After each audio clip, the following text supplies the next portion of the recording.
This Saturday at 4 p.m. Eastern Time, 1 p.m. local time in the Pacific Time Zone for you USC Trojan fans, and 3 p.m. Central Time for you Nebraska fans, we have the 5-4, 2-4 Nebraska Cornhuskers taking on the USC Trojans, who are 4-5 and 2-5 in Big Ten play. This matchup takes place in the historic Los Angeles Memorial Coliseum, again at 4 p.m. Eastern Time, 3 p.m. Central Time, 1 p.m. Pacific Time. The game will be streamed on Fox, and USC opened up as a 9.5-point favorite. The line has stayed steady on ESPN. It's trended down to USC -9, and the Trojans are given a 82.2% chance to win this game, a large percentage to beat the Cornhuskers in this Big Ten matchup, a matchup that both teams desperately need. In that sense, it's very similar to Georgia versus Tennessee. In terms of playoff implications, absolutely not. In terms of high-quality football, probably not as well. Tennessee and Georgia, in my opinion, are both top 10 teams. And at the very worst, top 15 teams could both be top 5 teams. USC and Nebraska, neither are top 15, not even close to top 10. And USC in power ratings might be top 25. But in terms of merit, absolutely not. They have 5 losses, and Nebraska has 4 losses, 3 of which have been consecutive. So what I mean in saying that is both of these teams need this win. This could be a program-altering win. For Nebraska, if they go down coming off of a bye, they execute a good game plan in the Coliseum, beat a team who's more talented than them, and get 6 wins, well, they prove that they can put together a well-coached game, they can put together good effort, play probably like a top 25 team, do it on the road, win on the road, and also go bowling, because they only need 1 more win to be bowl eligible. For USC, they need 2 more wins to be bowl eligible, but they're starting a new quarterback in Jaden Maiava, and to beat Nebraska here would put them at 500 overall, so it would put them in a better position to go bowling. It would likely result from Maiava having a good performance, so USC has found their future quarterback, potentially future elite quarterback, another elite quarterback under Lincoln Riley, and it gives them some momentum entering next season, entering their rivalry game against UCLA, and also their final game of the regular season against the Notre Dame Fighting Irish, who USC will try to play spoiler against to ruin the Irish's playoff hopes. We're going to be talking about this game. I'm going to give you my preview, my prediction, the rundown of these teams, because they have undergone some changes to be Captain Obvious here. Dana Holgerson's Nebraska's new offensive coordinator. USC's made a quarterback change. I'll get into that and more in these next few minutes, these next several minutes. But before we do that, I just encourage you to subscribe to the channel if you haven't already. Also, hit the notification bell so that you can get notified when we release new content on here, like when I release my USC versus Nebraska deep dive in the next 24 to 48 hours, where I'll be taking a little bit of a deeper look. I'll watch some more film of both of these teams and give a shorter, more condensed, but even more detailed in terms of visuals, video for all of you about this matchup, and maybe even a revision of my current prediction, which we'll get to in this video. So you want to hit the notification bell to get notified when that drops and when other content drops as it relates to Nebraska or USC or to anything that I talk about, because we're the best Big Ten football channel on YouTube, and thanks to you, we're becoming the best college football channel on YouTube. And we're going to do a giveaway at the end of the regular season to celebrate 20,000 subscribers. We're trying to hit 30,000 now. So again, hit the subscribe button, hit the notification bell. Also, like the video to give us a boost in the algorithm. Comment your preview and prediction down below. Share this video around if you can. And join our Discord server where we talk college football 24/7 via the link in the description or down below in the pinned comment. Lastly, if you want to support the channel monetarily, you can donate via a super comment in the comment section. You can sign up as a paid member on my Patreon page. And you can also purchase merchandise via my merchandise store. And the link to the merchandise store and the Patreon page are both in the description and down below in the pinned comment. You can get a USC and Nebraska themed College Football with Sam t-shirt, or a sweatshirt like this, which is very warm and comfortable, awaits you as well. Thank you very much, and let's dive right in here. Looking at these two teams from a broad view and then, looking at the details under a microscope in a few minutes here. Nebraska, point blank, viewed as 3.9 points better than the average college football team in FPI, 5.7 points better than the average college football team per S&P Plus. Per my potential power ratings, which I forget to say this in every video, but potential power only factors in the Power 4. I am not knowledgeable enough to grade the group of 5, so I'm not going to pretend to, because most of these power ratings are totally computerized. My power ratings are not completely computerized. I like to have some sort of input into them. They're heavily computerized. It's a lot of information that I don't have control over, but I do have some control over it. So since I haven't, I'm not an expert in the group of 5 like I am in the Power 4, although I'm knowledgeable in a lot of group of 5 areas, I don't want to grade them. But anyway, to say, I think that Nebraska is negative 0.7 points. They're 0.7 points worse than the average college football team per my potential power index. Now, some of that is from my opinion, but that's also kind of how the numbers have graded out, especially in recent weeks where Nebraska has strung together some unimpressive performances, some very unimpressive performances indeed. I actually think that my potential power ratings are underrating the Cornhuskers a bit. You look at USC, they're viewed as 13.7 points better than the average college football team per FPI. FPI loves USC because they started the year ranked relatively high. They blew out Utah State. They beat LSU, who FPI viewed in the preseason as a good team, and they didn't beat them handily, but it was obvious that USC won the game, and USC's just incurred close loss after close loss after close loss and played Penn State, who's viewed as a top 8 team by FPI very competitively. So FPI loves USC. USC is also viewed as 11.3 points better than the average team in S&P Plus, and per my potential power index, they're viewed as 5.7 points better than the average college football team, and they're actually top 25 in all of those power ratings that I just gave you. They're top 25 in all of them. Factoring in home field advantage and the time change, it's hard to factor in time zone changes and how many points that's involved, but let's just give USC standard 3-point home field advantage. Per FPI, USC should win this game by 12.8 points, 13 points if you want to round up, because you don't win by decimals in college football. In S&P Plus, well, I think that USC would be anywhere from anywhere from like a 9 to 10 point favorite. And according to potential power, they would be they'd be around a 9-point favorite, 9 or maybe 10-point favorite. So a lot of this is in line with what the spread from Vegas tells us. You look at points per play margin, expected points added margin, USC outclasses Nebraska there. The Cornhuskers only have a 0.036 points per play margin. That means for every one play they run compared to every one play their average opponent runs, they score 0.036 more points per one of their plays compared to one of their opponent's plays. So they barely win the play-per-play battle.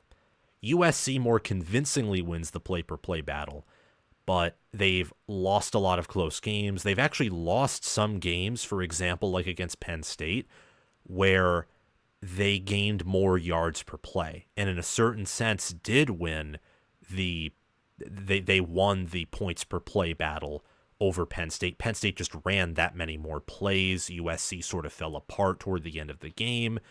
Penn State had some turnovers that went USC's way, that if they bounced a different way, Penn State wins in regulation. And that's been the case with USC for a lot of the games they've played this season, where Maryland, big lead, choked it away.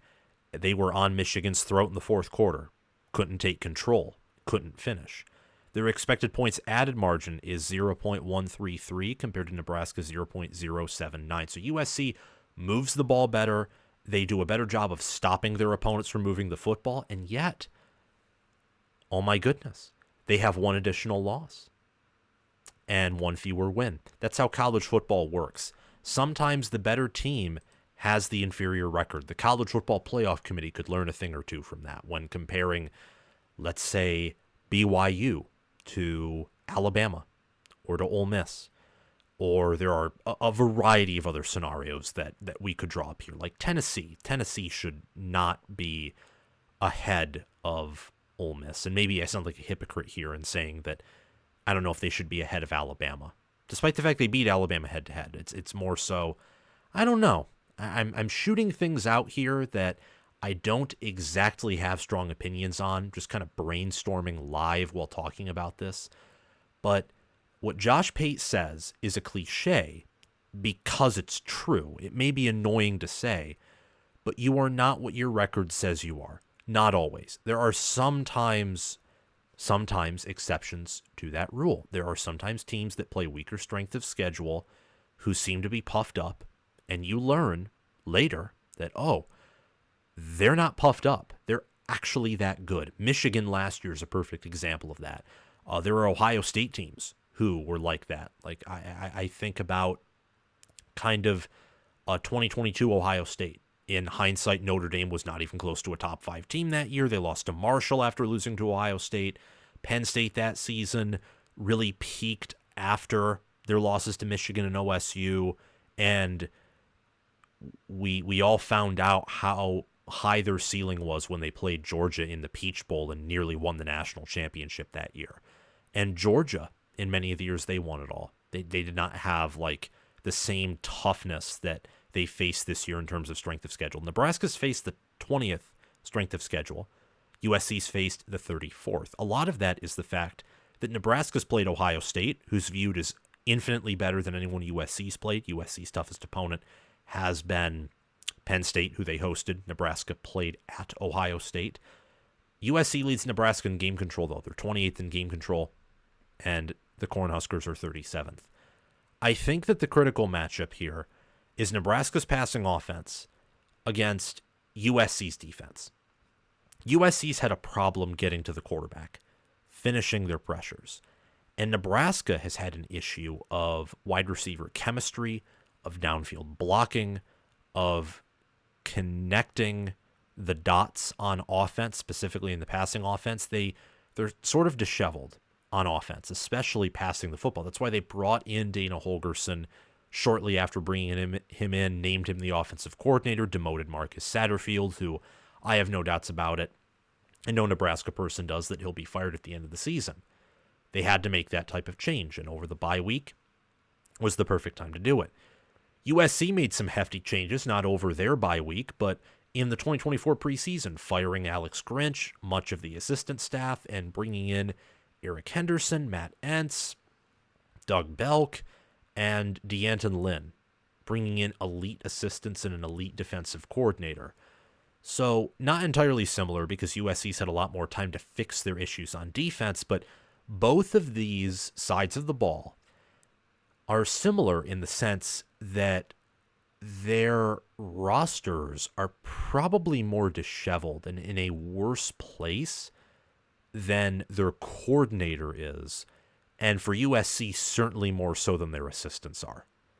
USC is one of the best defensive coaching staffs in the entire country. I have absolute confidence in saying that. If I'm wrong, I'm wrong. Oh well.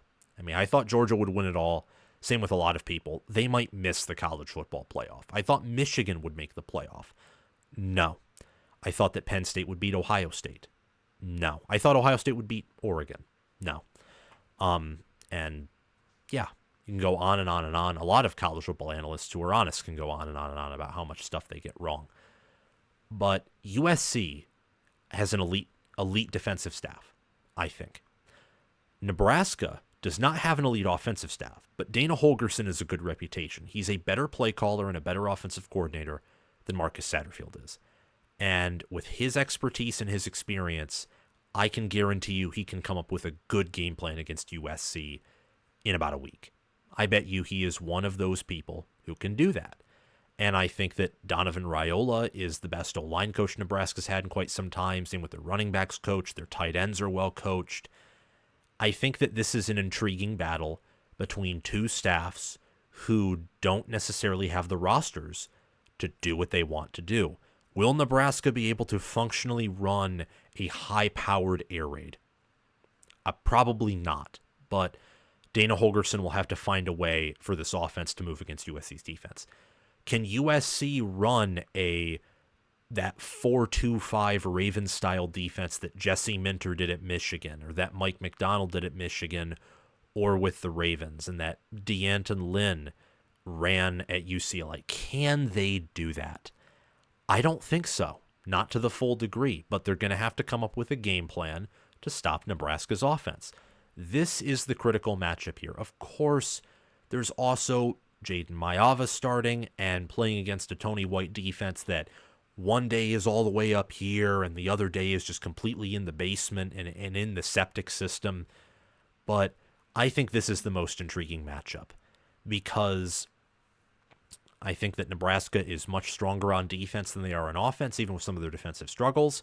And I still think USC, well, I think they're better coached defensively than they are offensively. They have a lot more talent offensively than they do defensively. So really what it comes down to is, can Nebraska's offense even move the football? Because they've had a very tough time doing that in recent weeks. And can USC's defense get a stop? Can they step up if, and in a lot of cases, just when their offense fails, and win USC a game? Because they've been able to get stops. They've been able to slow offenses down, which they could never do under Alex Grinch. But the offense has regressed. And at the end of the day, when push comes to shove, this USC defense has not earned a ton of game-winning stops. They haven't. They've lost all of their one-possession games outside of their game against LSU in week 1, and that was forever ago. These teams are very different now. Looking at Nebraska's defense from a broad statistical angle here, Nebraska in 2024, after a successful 2023 campaign, is 11th in opponent yards per game, only allowing 309.3. They only allow 5 yards per play from their opponents, which is 39th. Only allow 16.8 first downs per game, which is 10th. You look at their rushing defense. They only allow 5.6 rushing first downs per game, 6th. 3.3 opponent yards per carry, that's 14th. 98.3 rushing yards per game, that's 8th. Through the air, they only allow 7.5 opponent yards per pass attempt, 72nd. 11.5 opponent yards per completion, 50th. They have a 9.24 sack percentage, which is 15th. And they earn 2.9 sacks per game, which is 19th. They're 52nd in opponent passing yards per game, and 38th and 61st, respectively, in pass attempts per game from their opponents, and also opponent completions per game. Good defense all around. But despite the fact that their total defense and, their yards per play allowed and rushing defense are very high, you look at their scoring defense here, they allow 21.1 points per game, 26th, a bit lower. They allow 0.345 opponent points per play, 48th. That is kind of a yikes compared to their, total defense. And they allow only 1.5 opponent points per field goal attempt. They force a lot of missed field goals, but they're 37th in opponent offensive touchdowns per game, allowing 2.6. USC allows only 22.2 offensive points per game, which is 33rd, 2.6 offensive touchdowns per game, 0.332 points per play. They do that while allowing almost 60 or a little over 60 more yards than Nebraska does per game, and allowing 5.5 opponent yards per play, which is 70th. And their pass defense, despite being worse in terms of opponent pass attempts per game, having a lower completion percentage, and having a much worse sack rate. USC sack rate's 3.8%. That's 123rd. They allow only 7 yards per pass attempt, 52nd, and 10.5 opponent yards per completion, 18th. USC's defense, I'm just going to give a little bit of a spoiler alert because I usually do this at the end, it is a better coached defense than Nebraska's is. They do not have the same talent Nebraska does defensively, especially along the defensive line. And yet, they do a better job of limiting their opponent's points per play, and they do a better job of bending but not breaking. Nebraska offensively, The Cornhuskers are only scoring 22.3 points per game this year, 96th.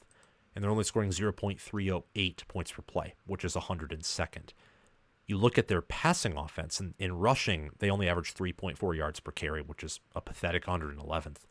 They're only averaging 6.6 yards per pass attempt through the air, though, which is 99th, and 10.6 yards per completion, which is 118th.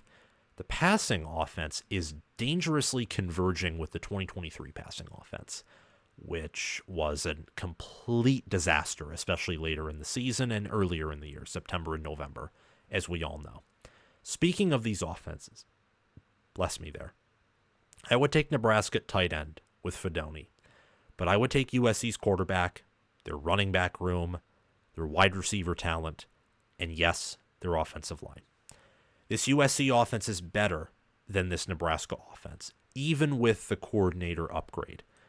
Dylan Raiola, he is probably going to play in this game, I would suspect, though it's not a guarantee, but I think he probably will. He looks broken. 1,921 passing yards, 10 touchdowns, 8 interceptions, a 130.3 passer rating, 7.1 yards per pass attempt, and completes 64.7% of his throws. His QBR is 68th with a 58.9. True freshman player. His biggest issue, honestly, is, I would say, inaccuracy. And outside of that, it's something that he can't control all that much, which is his mobility. The offensive line has allowed 21 sacks on the season. They're only rushing for 3.4 yards per carry when you factor out the FCS game, 3.6 if you factor in their game against Northern Iowa, whose head coach just retired. You just think that he doesn't have that good of a supporting cast outside of maybe Fedoni at tight end, and at times when they're consistent, Isaiah Nair and Jamal Banks at wide receiver, and also occasionally Ja'Cory Barney Jr., who's another young player. This offense is not where Rule wants it to be. That's obvious. But even if Satterfield was a good offensive coordinator, or even if Holgorsen draws up the perfect offensive game plan, this is not the offense where Rule wants to be. It's not. There are too many flaws at quarterback, the offensive line, wide receiver, tight end. There are flaws everywhere. Take, for example, Nebraska's leading running back, Dante Dowdle. He has 471 rushing yards. He's averaging 4.2 yards per carry and has 8 rushing touchdowns. He is a running back who always falls forward for an additional yard or 2, and he's averaging 4.2 yards per carry. That means if he didn't fall forward, he'd probably be averaging 3.5 or 3.2 yards per carry. That's not good. Emmett Johnson has 284 rushing yards and a rushing touchdown. He's averaging only 4.9 yards per carry. Ramir Johnson, the speedy back, the speed and space back, the receiving back, he has 180 rushing yards, and he's only averaging 4.4 yards per carry. Nebraska has 15 rushing touchdowns on 1,124 rushing yards, 3.6 yards per carry, with a long of 42 from Emmett Johnson, who's only had 58 carries. I'm just saying, this offense right here, USC's isn't perfect. It's not even a near elite or elite offense. Nebraska's is objectively bad. Their leading receiver, Isaiah Nair, 408 receiving yards, 5 receiving touchdowns, 16.3 yards per reception. Jamal Banks has 360 receiving yards and 2 receiving touchdowns. Ja'Cory Barney Jr. has 308 receiving yards. Fedoni, the tight end, is 289 receiving yards. Jalen Lloyd is 216 receiving yards. Ramir Johnson is a receiving touchdown and 165 receiving yards. And Emmett Johnson has 116 receiving yards. Nebraska's offensive line, Ben Scott, Justin Evans, Henry Lutovsky, Bryce Benhart, Gunnar Gatula, they've been suffering some injuries. They've been suffering some rotations that they didn't want to have. And this is a team that's getting thinner and thinner and thinner as the season goes on. You look at USC, though, and they're not without their faults either. And I know I'm being very critical of these offenses, but believe me, I have a right to be critical of these offenses. Miller Moss led the team with 2,555 passing yards, 18 touchdowns, 9 interceptions, a 135.1 passer rating, completed 64.4% of his throws. He was not the problem. the reason the quarterback change is being made is because the damage has been done.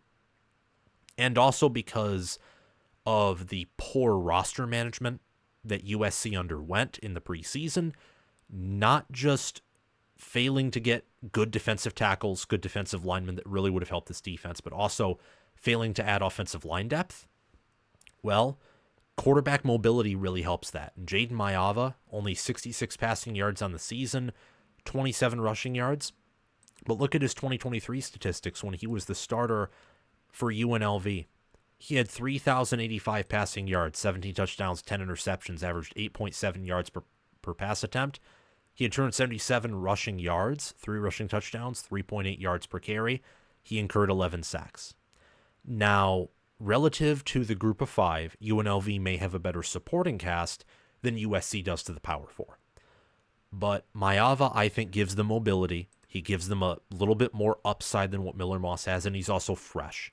Miller Moss looks a little bit broken, a little bit like he's seeing ghosts. He's beat up mentally and physically.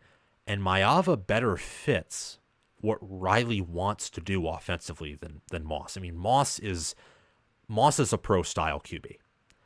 And while the pro-style schematically is making a comeback in college football, the pro-style QB is not. The pro-style QB is basically as good as dead in the modern age of college football. That's why Kyle McCord didn't work out at Ohio State, when probably 10 years ago, he would have been preferred over Will Howard, or maybe more like 15 years ago. But that's not how things are anymore. I think Maiava in this game has a massive opportunity, especially against a Nebraska defense that I already mentioned is good at stopping the run. Sometimes it's inconsistent there, but you can count on targeting them through the air and succeeding if you have a good QB and good receivers, and USC does. Let's talk about their rushing offense, though, before we move on. Woody Marks is one of the Big Ten's better running backs. 9 rushing touchdowns, 878 rushing yards, 5.7 yards per carry. Quinton Joyner has 352 rushing yards, 3 rushing touchdowns. He's averaging 8.4 yards per carry. They have an underrated running back room. USC does. And Woody Marks, as the season has progressed, it's become clearer and clearer to me that he's an amazing player. And it's really been this offensive line and also the play calling from Lincoln Riley that has held this rushing offense back. Makai Lemon leads the team in receiving yards with 448, 3 receiving touchdowns. Jacoby Lane has 5 receiving touchdowns and 368 receiving yards. Zachariah Branch has 404 receiving yards. Kyron Hudson has 322 receiving yards and 2 receiving touchdowns. Deuce Robinson has 229 receiving yards and 4 receiving touchdowns. And Woody Marks has 260 receiving yards on 37 receptions. He leads the team in receptions, by the way. Woody Marks does. Do-it-all guy. All-purpose back.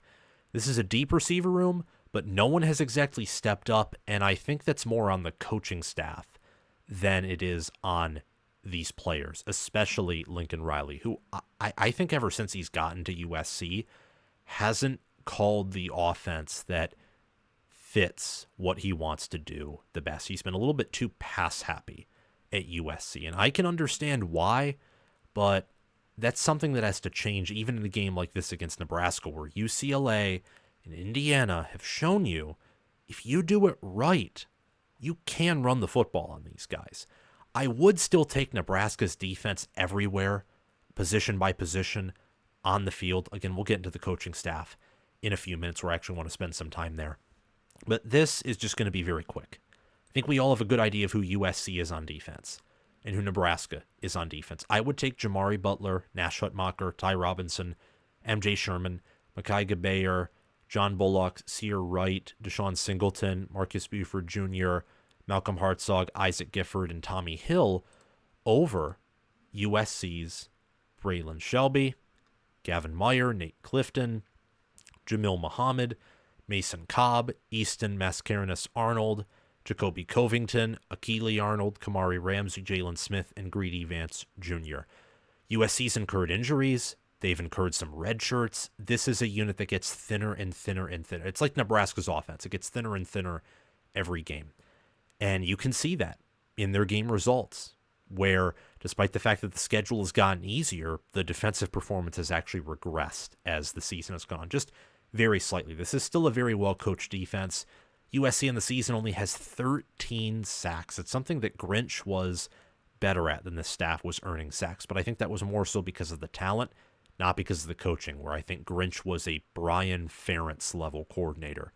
USC is 35 passes defended, 7 interceptions, and 5 forced fumbles. Nebraska defensively has 25 sacks, 30 passes defended, 9 interceptions, and 4 forced fumbles. Watch out on defense when you look at Nebraska for Ty Robinson, James Williams, MJ Sherman, John Bullock, and Nash Hutmacher. All of them are defensive linemen except for MJ Sherman and John Bullock, who are linebackers. They each have 2 sacks or more. Bullock has an interception, 3 passes defended, and a forced fumble, and Ty Robinson leads the team in sacks with 5 and his 3 passes defended. For the USC Trojans, pay attention to, I would say, their DBs. Their DBs have a knack for making some underrated plays, some interceptions. Kamari Ramsey was a good safety at UCLA before transferring to the Trojans. I would also pay attention to, on the defensive line, Nate Clifton, who I think is a very underrated defensive tackle. Mason Cobb this year has 2 interceptions, 2 passes defended, and Akili Arnold has a half sack, 1 pass defended, 39 total tackles. USC's leader in tackles is Easton Mascarenhas Arnold with 2 sacks, 73 total tackles, and also 2 interceptions. So pay attention to some of those players here. USC defensively, they allow their opponents to average 4.2 yards per carry, which is 63rd. They did do a decent job of slowing down Penn State's rushing attack. Michigan's rushing attack, a lot of that was big plays. Michigan was also consistent on the ground against them, and the more times an opponent rushes or even passes on you, the more attempts you also have at stopping them. So there's just a lot at work there. But I think that USC's rushing defense is not great. It's probably not even good, but it's not bad. I think there might be a slight negative bias towards it because of how many quality rushing attacks they've played. I mean, think about it.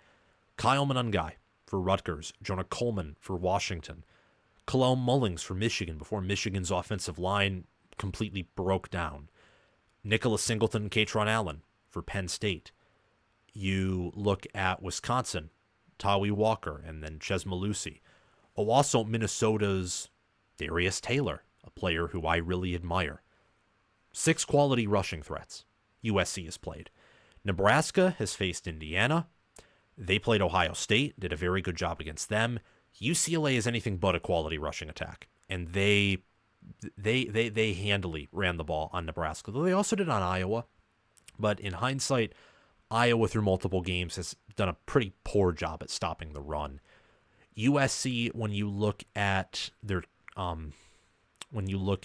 defense as well, they are better at Nebraska in opponent yards per pass attempt, opponent yards per completion. Nebraska's better at sack percentage. I think that if there is an argument for USC to be better anywhere than Nebraska positionally, it is DB, but I think Nebraska is more talented there, and at linebacker and defensive line, it's not even close. In the trenches, these teams are similar. USC is the better O-line, but Nebraska's the better D-line, and both are a little bit decisive. So I'd say these teams are balanced in the trenches, and I'm curious to see who emerges, because someone will always emerge as the better team in the trenches, and whether that determines this game or not.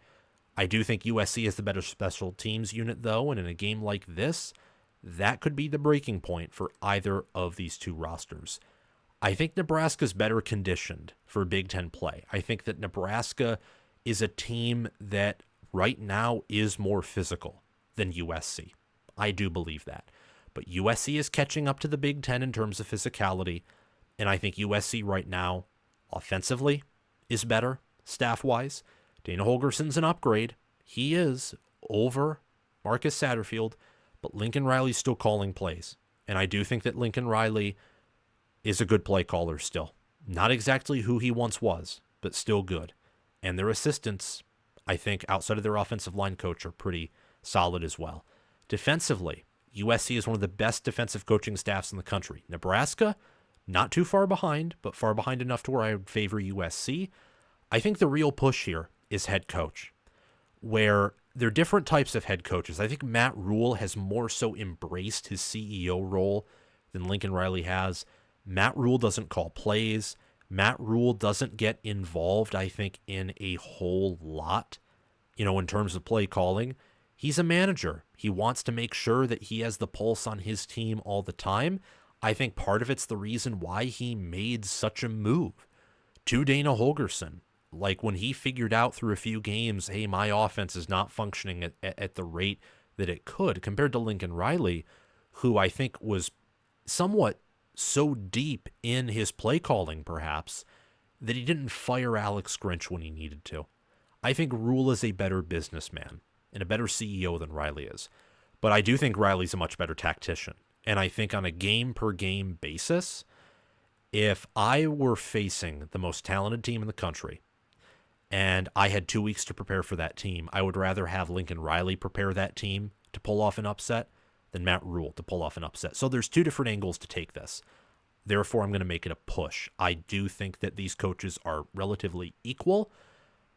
I want to circle back to the coordinators and say that when it comes to Dana Holgorsen and Nebraska, and I'm going to watch some of Dana Holgorsen's teams and his film to get a better idea of what he may bring. I know it's just 1 week, but he'll bring his own flavor, of course, to the play calls. I would look for Nebraska to pass the football more. Sometimes it feels like they force the run to be physical, like I've criticized Ryan Day in Ohio State doing before when, hey, you have good receivers, you have a quarterback, just trust me, pass the football. Most teams won't stop you even if they know what's coming when you have Jeremiah Smith. Nebraska doesn't have that, but their O-line's better at pass blocking than they are at run blocking. They have a receiver in Fedoni, who I think is a nightmare matchup against linebackers like USC, who aren't elite. And they have big body receivers who I think can take advantage of some of these USC DBs. So I would look for Nebraska to pass a whole lot more in this game than they have in the past.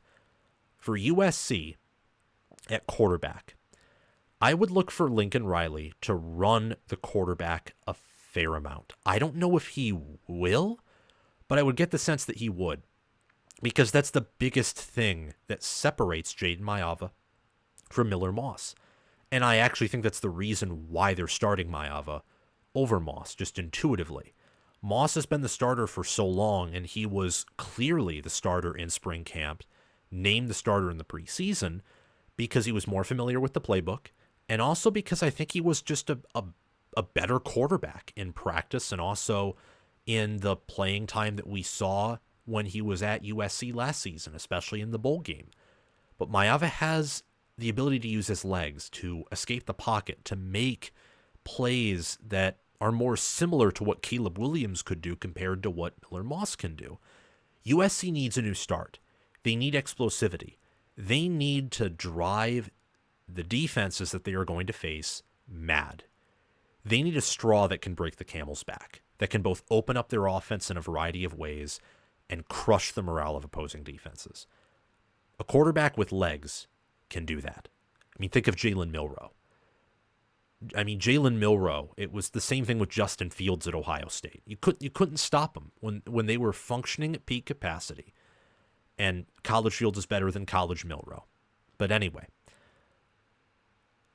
dual threat quarterbacks are a nightmare to stop when they're functioning at peak capacity. And Maiava is good. He was good at UNLV. And Riley will know how to call the game properly.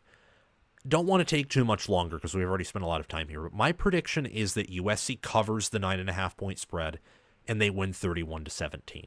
My model is picking USC to cover as well. They favor USC by 11.4 points. That's factoring in home field advantage. That's also factoring in travel time, which I think with the expanded conferences is something useful to think about.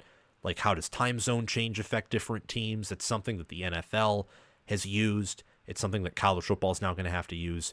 I do think USC wins by double digits here because I think that the upgraded OC for Nebraska with Dana Holgorsen, I think will be more beneficial long-term than in the short term. It'll be beneficial in the short term, but for USC, bringing in a quarterback who can run the zone read, because Miller Moss did not have the mobility to do that, is going to be a huge immediate impact that I think will drive this Nebraska defense nuts.